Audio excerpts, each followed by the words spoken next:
Deep within Wyoming's Bridger Wilderness, a veteran park ranger named Mark Ellis was known for his precise routes, his endless calm, and a lifetime of service among the pines. But one ordinary patrol turned into something far stranger, one that would shatter his very understanding of reality. On a fog-soaked morning, Mark radioed base before heading east toward an unmarked ridge. His voice was steady, routine, almost bored. 90 minutes later, static swallowed the signal, leaving only the murmur of wind through the mountains. Then, silence. Search teams launched immediately, covering miles of woodland, ravines, and rivers. They found his footprints ending abruptly in soft mud, no indication of a fall, no drag marks, just a perfect halt, as though he had stepped off into thin air.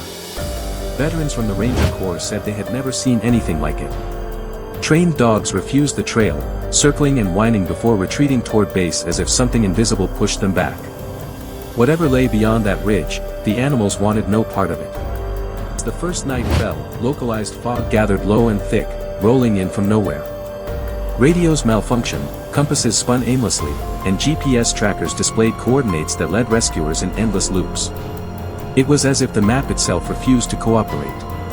At dawn, a volunteer claimed she heard Mark's voice faintly calling her name, even though the sound came from different directions each time. They combed every nearby canyon and gully, finding nothing except dead air and the unnerving feeling of being watched.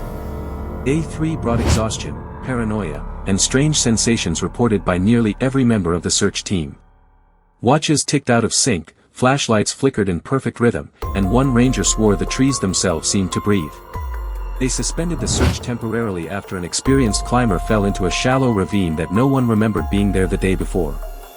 Maps compared over satellite data showed a distortion, a bend in the terrain that did not logically exist. Meanwhile, families and locals gathered at park headquarters, demanding answers. Journalists circled like vultures, but officials kept the details quiet, citing ongoing investigation. Despite the secrecy, whispers of a dimensional glitch began to spread. On the 7th day, a storm rolled through without warning, violent lightning, deafening thunder, and wind sharp enough to peel bark off trees. When it cleared, Mark Ellis was found sitting calmly at the base of the same ridge he'd vanished from, uniform clean, eyes wide open. He was dehydrated but physically unharmed. The medic said his boots showed no signs of travel, no mud, no wear. His watch, frozen at the exact minute he disappeared, refused to resume ticking, even after battery replacement. When asked where he'd been, Mark hesitated, then claimed he had only been gone for an hour. His confusion deepened when shown evidence that a full week had passed.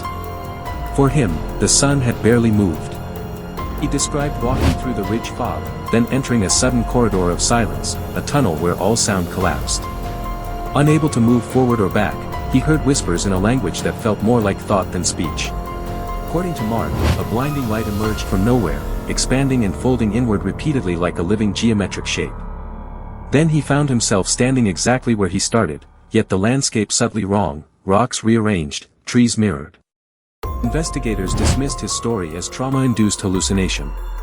But when digital timestamps from his body camera were recovered, they displayed impossible data, negative timestamps, then system errors indicating the footage began before his patrol began.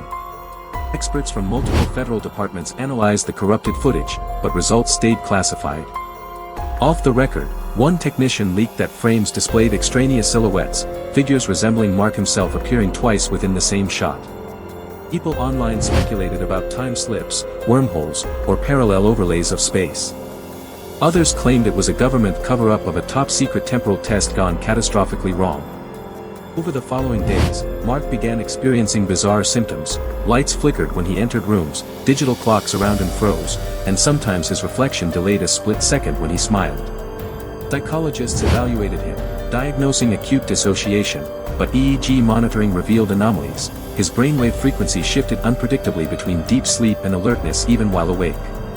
One night, park surveillance captured Mark wandering near the ridge again, alone. He stood still for 13 minutes, staring into the tree line as though waiting for something only he could sense. When agents arrived to escort him home, they found the outline of a figure burned into the soil exactly where he stood, an impression of heat without fire, measured at over 200 degrees Fahrenheit. Investigators brought him in again, and this time Mark refused to speak. He simply repeated one phrase over and over: "The forest remembers the wrong me." he never clarified what that meant. Witnesses later claimed strange atmospheric anomalies over the area, threads of light weaving through the trees, faint hums at frequencies that disoriented birds. Locals began calling it the Echo Field. Soon after those phenomena, the national park closed that section indefinitely, citing structural hazards. Maps quietly erased the trail, and online maps displayed only pixelated distortions where it once appeared. Despite official silence, urban explorers attempted to locate the ridge. None successfully did. Their GPS devices looped endlessly no matter the direction taken, always leading them back to their starting point.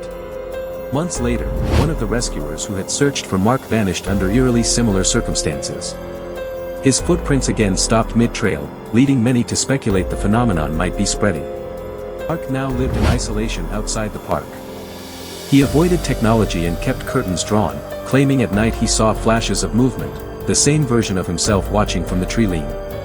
His journals remained cryptic, sketches of circular forests, words crossed out, then rewritten backward. Experts who analyzed his writing noticed repeating sequences that mirrored binary code patterns. Eventually, he stopped writing altogether. Neighbors said he began talking to empty air, softly replying to unheard questions, smiling nervously whenever thunder rolled over the horizon. This day, his official case file remains sealed.